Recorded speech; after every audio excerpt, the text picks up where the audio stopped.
Good morning students. आज हम chapter 4 में जानेंगे। आज का हमारा टॉपिक है व्यावसायिक और कल्याणकारी संस्थाएं जो कि हमें मुफ्त में भोजन मुहैया कराती हैं। तो देखिए,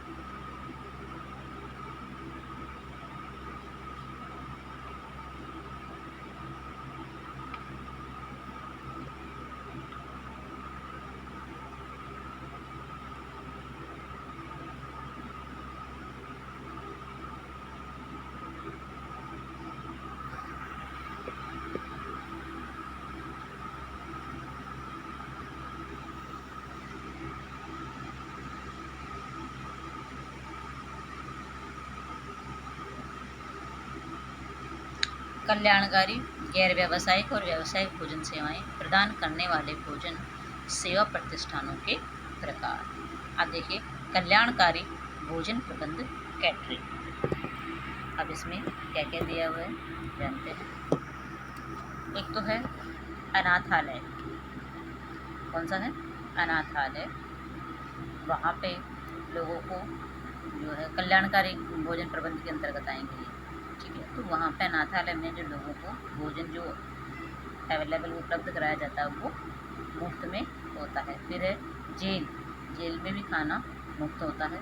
धर्मशालाएँ, जैसे कहीं भी धार्मिक स्थल पर हम जाते हैं या कहीं घूमने जा रहे हैं तो वहाँ पे जो धर्मशालाएँ होती हैं वहाँ पर भी जो भोजन दिया जाता है वो निःशुल्क होता है।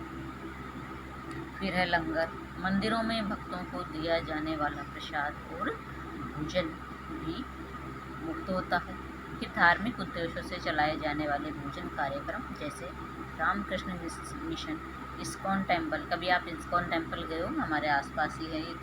तो यहाँ पे भी कभी भी आप संडे को जाओ तो वहाँ पे शाम को आरती होने के पश्चात भोजन व्यवस्था होती है, यानी प्रसादी जिसको हम बोलते हैं, वो निःशुल्क होती है। फिर है शिशु सदन। शिशु सदन यानी जो क्रेच होते हैं छोटे बालकों के, शिशु से मतलब छोटा बच्चा, सदन यानी आवासीय योजना, और इंग्लिश में हम इसको क्रेच बोलते हैं। कि जो माता पिता जॉब करते हैं या कुछ कार्य ऐसे करते हैं कि अपने बच्चों को टाइम नहीं दे पाते, तो उन बच्चों के लिए क्रेच की व्यवस्था की जाती है और क्रेच के अंदर उन बच्चों को खाना जो दिया जाता है वो मुफ्त दिया जाता है। अब क्रेच कुछ ऐसे भी होते हैं, जैसे मान लीजिए कोई संस्था द्वारा भी एक क्रेच जरूरी होता है। कि मान लीजिए वह एक क्रेच है, एक कोई भी संस्था है या फैक्ट्री है, उसमें मान लीजिए 15 महिलाएं कार्यरत हैं, तो कम से कम मतलब 15 महिलाएं होनी चाहिए। तो उनके लिए एक अलग से क्रेच की व्यवस्था की जाती है ताकि वो अपने बच्चों को वहाँ सुरक्षित रख सके अपने आसपास, और उन्हें जा कर के संभाल भी सके। तो बाद में उन्हें अपने बच्चों की टेंशन नहीं रहे, तो इसके लिए क्रेच खोले गए और उन क्रेच में निःशुल्क भोजन दिया जाता है एक कंपनी मालिक द्वारा, संस्था प्रधान द्वारा। फिर है सरकार या नगर निगम के पूरक भोजन कार्यक्रम। अब जैसे गवर्नमेंट द्वारा या फिर नगर निगम के द्वारा भी यानी सप्लीमेंट्री भोजन दिया जाता है। भरपेट नहीं होता है लेकिन थोड़ा बहुत होता है उसमें ना। तो जैसे कि मध्याह्न भोजन कार्यक्रम, ICDS का पूरक आहार कार्यक्रम आदि। फिर है व्यावसायिक भोजन कैटरिंग। हर स्तर के होटल, इसमें रेस्टोरेंट हैं, ढाबे हैं और कैफ़े भी सम्मिलित हैं। यानी एक अपने आजीविका चलाने के लिए जो कार्य होता है वो हमारा व्यावसायिक भोजन प्रबंध के अंतर्गत आता है। फिर है सभी प्रकार के रेस्टोरेंट या फिर लॉज आदि। फिर है गेस्ट हाउस तथा हॉलीडे कैंप। फिर है फास्ट फूड की दुकानें।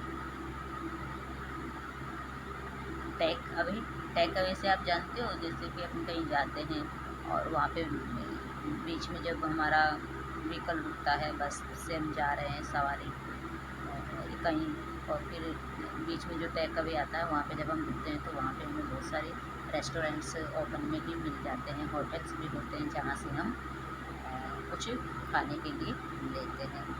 फिर है व्यावसायिक भोजन प्रबंध।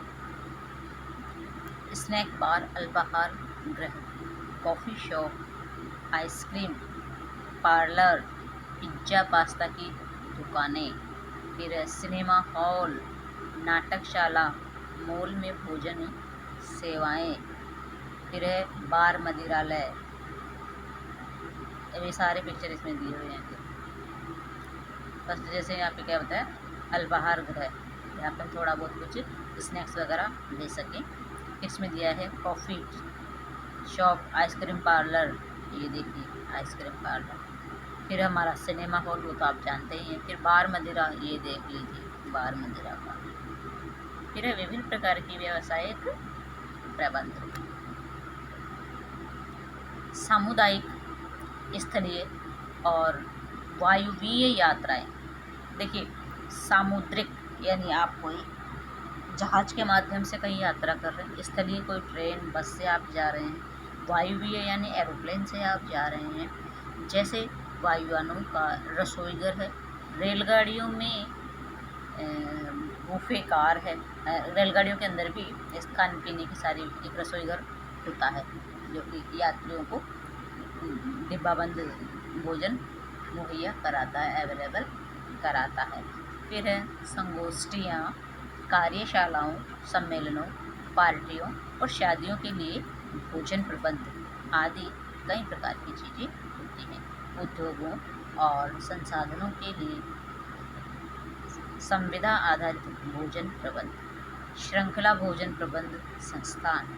फिर है जिम खाना क्लब और जिम खाना तथा मोबाइल कैटरिंग, ये भी सब किसमें आते हैं, व्यवसायिक प्रबंधक के अंतर्गत आते हैं, मुफ्त में नहीं है ये सब। फिर है व्यवसाय कैटरिंग के स्तर। अब देखिए व्यवसायिक, अब कल्याण वाली तो हमने जान ली है, कल्याणकारी वो पढ़ लिए, मुफ्त में जहाँ मिलता है। अब हम देखते हैं व्यवसाय कैटरिंग के स्तर। बड़े तथा महंगे प्रतिष्ठान, इस श्रेणी में अंतर्राष्ट्रीय ख्याति प्राप्त 7 से 5 सितारा होटल तथा रेस्टोरेंट आते हैं जो रमणीय एवं राजसी शान से युक्त होते हैं। ऐसे प्रतिष्ठानों में सेवा त्रुटिहीन होती है, यहाँ भोजन श्रेष्ठ स्तर का होता है। अब हम आगे जो पढ़ेंगे वो दूसरी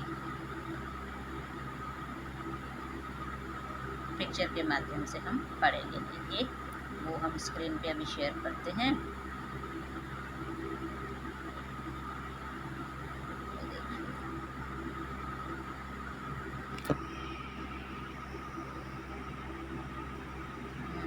को हमने क्या देखा था, सबसे पहले तो बड़े स्तर का है ना, 5 से 7 सितारा होटल। कौन सी होटल, 5 से 7 सितारा होटल। अब है भोजन प्रबंधक के पास सभी आवश्यक कौशलों और उपकरणों रूपी संसाधन होते हैं। इस कोटि की उत्कृष्टता के लिए अत्यधिक कुशल पेशेवर व्यक्तियों को नौकरी पर रखा जाता है। अपनी राजसी शान, त्रुटिहीन सेवा तथा अत्यधिक कुशल खानसामों द्वारा बनाए गए उत्तम भोजन के कारण ऐसे प्रतिष्ठानों में खाने में दाम बहुत अधिक होते हैं। ऐसे प्रतिष्ठानों को व्यंजन सूची यानी मेन्यू अधिक विस्तृत होते हैं। फिर देखिए अब उच्च वर्ग के तो देख लिया आपने, अब है आपके मध्यम तथा कम महंगे प्रतिष्ठान।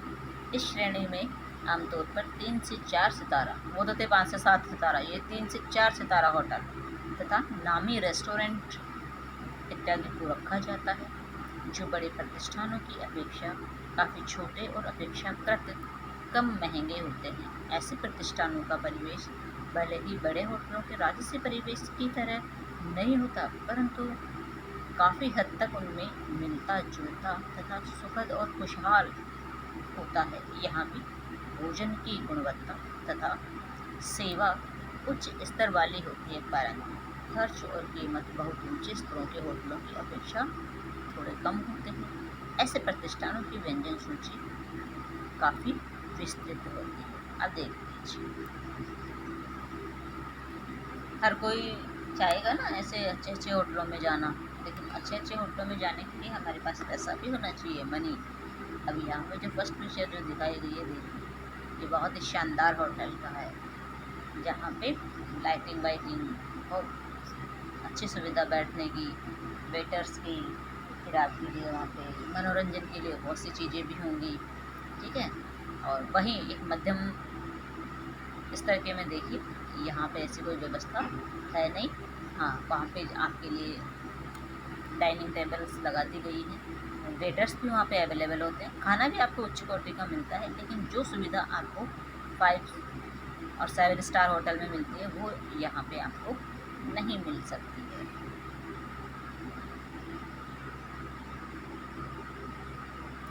और ये रहा हमारा शर्मा ढाबा। अभी शर्मा ढाबा भैया कहीं का भी लिख सकते हो, सांगानेर का ले लो, मानसरोवर का ले लो और कहीं का ले लो। तो ये है शर्मा ढाबा जो ओपन ढाबा है, ठीक है। तो यहाँ बैठ कर के खाने का भी कुछ और ही मज़ा होता है, क्योंकि एक पताशी आप घर पे खाओ और एक आप पताशी बाहर खा के आओ। तो बाहर खा के आते हैं हम इंस्टेंटली, जब वो हमें बना के देता है तो उस पताशी के तो खाने का अंदाज कुछ और ही होता है। छोटे तथा अपेक्षाकृत सस्ते प्रतिष्ठान। इस श्रेणी में ऐसे रेस्टोरेंट तथा फास्ट फूड की दुकानों को रखा जाता है जहां परिवेश पर अधिक ध्यान नहीं दिया जाता है, और इन प्रतिष्ठानों में कम से कम उपकरणों का उपयोग होता है और खाना अपेक्षाकृत काफ़ी सस्ता होता है। अक्सर ऐसे प्रतिष्ठानों को कि मतलब व्यंजन सूची या मेनू बहुत विविधता में नहीं होते, यानी लिमिटेड ही सामान इनके पास होते हैं। रेस्टोरेंट वालों के पास अधिक क्वालिटी चीज़ें इनके पास अवेलेबल नहीं होती है। फिर है भोजन सेवा प्रणालियों के प्रकार। सबसे पहले तो देखिए भोजन सेवा प्रणाली में परंपरागत भोजन प्रणाली, फिर कॉमिश्री भोजन प्रणाली, तैयार भोजन संबंधी सेवा प्रणाली, फिर है संयोजक या असेंबली सेवा प्रणाली। ये क्या होती है, आइए इनको भी हम एक बार देख लेते हैं कि है क्या क्या भला है। ठीक है, परंपरागत भोजन प्रणाली क्या है। इस प्रकार की भोजन प्रणाली में भोजन उसी परिसर के रसोई घर में तैयार किया जाता है जहां उसे परोसा जाना है। हाँ, ये थोड़ा देखिए, परंपरागत आपने देखा होगा घरों में हमारे परंपरागत भी चलती है, हम वहीं पे खाना बनाते हैं, खाना बना करके हम वहाँ पे परोसते भी हैं। इस प्रकार की भोजन प्रणाली में भोजन उसी परिसर में रसोई घर में तैयार किया जाता है जहाँ उसे परोसा जाना है। भोजन तैयार करने के बाद भोजन को जितने जल्दी संभव हो परोस दिया जाता है। यह परोसने के लिए सीधे निकटवर्ती कैफेटेरिया, रेस्टोरेंट, छात्रावासों के भोजन कक्षों के लिए भेज दिया जाता है। हालांकि अपने वितरण स्थान पर इस प्रणाली के भोजन को ट्रे में सजाकर परोसा जा सकता है, जैसे कि अस्पतालों में मरीजों को। परंपरागत भोजन प्रणाली व्यक्तिगत पसंद के लिए अधिक अनुकूल होती है। उसमें मौसमी सामग्रियों का अधिक उपयोग किया जाता है और व्यंजन सूची बनाने में बहुत लचीलापन रहता है। इसके अतिरिक्त वितरण की लागत भी बहुत कम रहती है। अब परंपरागत में जैसे मान लीजिए, इसमें जैसे तो बता दिया गया है कि जैसे जो टिफ़िन सेंटर्स होते हैं या फिर जो सबसे अच्छा एग्जांपल हम यहाँ पे ले लेते हैं, जो हॉस्टल होते हैं। हॉस्टल में क्या है कि इसमें लचीलापन होता है, वहाँ पे कोई मेन्यू फिक्स नहीं होता है। वहाँ पे जैसे मान लीजिए बच्चों की डिमांड है कि आज यही बनना चाहिए, तो वहाँ पे वो चीज़ बन जाती है। उतार चढ़ाव उसमें चलता रहता है। कोई ओकेज़न भी कई बार अच्छी चीज़ें भी बन जाती है, ज़रूरी नहीं है कि जो डेली का फिक्स है वही बने, तो उसमें खैर बदल हो सकता है। खाने में अपनी इच्छा से कुछ भी बन सकता है, ऐसा उसमें मेन्यू कोई फिक्स नहीं होता है। फिर इसमें दूसरा एग्जांपल अपने दिया है हॉस्पिटलों का, कि हॉस्पिटल में भी खाना जैसे वहीं पर ही बना फिर बंद करके सामग्री को और उन्हें भेज दिया जाता है। तो इसमें भी कोई मेन्यू पहले से डिसाइड नहीं होता है कि हम अपनी पसंद से ही कुछ लें, जो बनना वो बनेगा। और यदि मान लो आगे से कुछ ऑर्डर है तो हम उसमें परिवर्तन भी कर सकते हैं। फिर है सेकंड इसमें कॉमिसरी भोजन यानी रसद विभाग सेवा प्रणाली। इस प्रकार की भोजन प्रणाली में भोजन एक केंद्र पर तैयार किया जाता है, परंतु अंतिम निर्मित और परोसने के लिए अलग अलग क्षेत्रों में वितरित कर दिया जाता है। इस प्रणाली में भोजन उत्पादन केंद्र में तथा उसे अंतिम रूप प्रदान कर परोसने वाले क्षेत्र दुकान में अलग अलग सुविधाएं होती है। उदाहरण के लिए मैकडॉनल्ड, कॉफ़ी डे, बरिस्ता इत्यादि। इन सभी खाद्य श्रृंखलाओं में मूल खाद्य पदार्थ जैसे कि बर्गर की टिक्की, सॉस, आइसक्रीम, दूध, कुकीज इत्यादि एक केंद्रीय रसोई घर में तैयार कर कंपनी की अलग अलग दुकानों पर वितरित कर दी जाती है। अब देखिए, इसमें आपको थोड़ा सा समझना पड़ेगा, इसमें समझने की आवश्यकता है आपको। कैसे कि बहुत सी चीज़ें हम भी मार्केट से लेके आते हैं, क्या लाते हैं घर में। जैसे हमको कुछ भी बनाना है, बर्गर बनाना है, तो जो बर्गर का जो बेस आता है वो हम कहाँ से लाते हैं, घर से लाते हैं ना। तो ये सब चीज़ें क्या बनती तो एक ही जगह है, ठीक है। अब वहाँ से बनने के बाद फिर ये अलग अलग रेस्टोरेंट में या दुकानों पे फिर इनको डिलीवर किया जाता है, यानी अलग अलग जगहों पर उन्हें भेजा जाता है। अब वो अपने हिसाब से कुछ भी उनका बनाए, कैसे भी उनको परोसे। उनके परोसने का सबका तरीका अलग अलग होता है कि कोई क्या बनाना पसंद करता है। जैसे टमाटर सॉस होता है तो टमाटर सॉस कोई किस में डाल के खा रहा है, कोई किस में डाल के खा रहा है, सबकी अपनी एक इच्छा है। सब अलग अलग तरीके से उसका हम यूज़ करते हैं, है ना। तो और भी चीज़ें बताइएगा। आइसक्रीम है, दूध है। दूध क्या कहाँ तैयार होता है, एक बड़ी बड़ी जो फैक्ट्रीज होती है वहाँ पे दूध तैयार होकर पैक होके और फिर अलग अलग दुकानों पे, डेयरियों पे जाता है। तो सबका अपना अलग अलग तरीका है। दुकानों पे जाता है, दुकानों पे मावा बनाया जाता है ना। तो हो गया ना उसका तरीका अलग। तो सबका अपना एक अलग तरीका होता है, बनता वो एक तरीके से है, लेकिन अलग अलग जगह जा कर के उसका उत्पादन या उसका प्रयोग कई प्रकार से किया जाता है।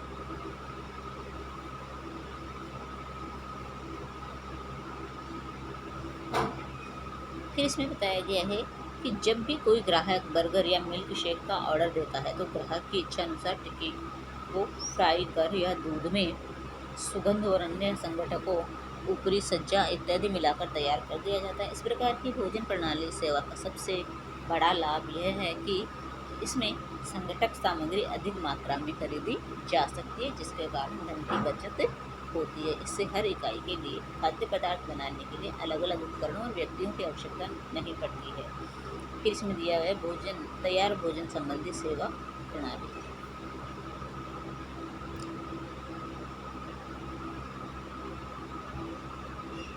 और फोर्थ है, चलो हम इस टॉपिक को आज कंप्लीट कर ही लेते हैं।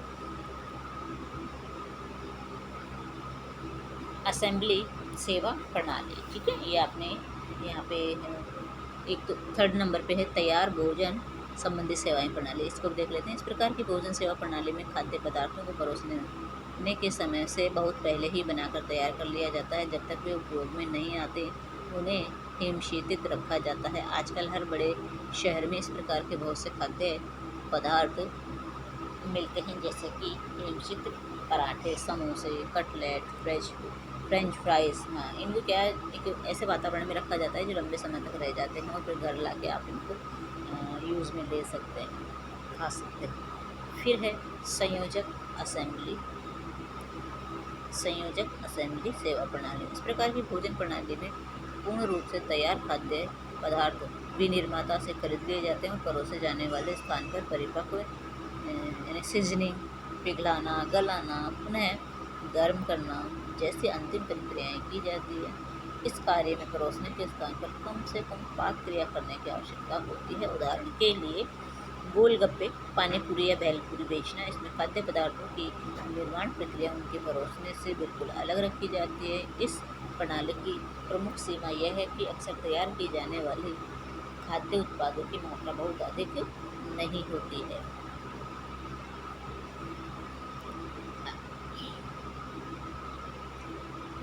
और प्रतिष्ठान का स्तर और खाद्य सेवा पद्धति का प्रकार कुछ भी हो, कुल मिलाकर लक्ष्य यह सुनिश्चित करना होता है कि सप्लाई किया गया भोजन अच्छी गुणवत्ता वाला हो। इसके लिए खाद्य सेवा प्रबंधक, भोजन प्रबंधक में बहुत कई प्रकार की निपुणताएं होनी चाहिए, जैसे कि लागत नियंत्रण की समझ होनी चाहिए, पर्यावरण के हितैषी होने चाहिए और निर्माण इकाई के स्थान का बुद्धिमत्ता से प्रयोग करना। ऐसे कई प्रकार की चीज़ें हैं जो होती है।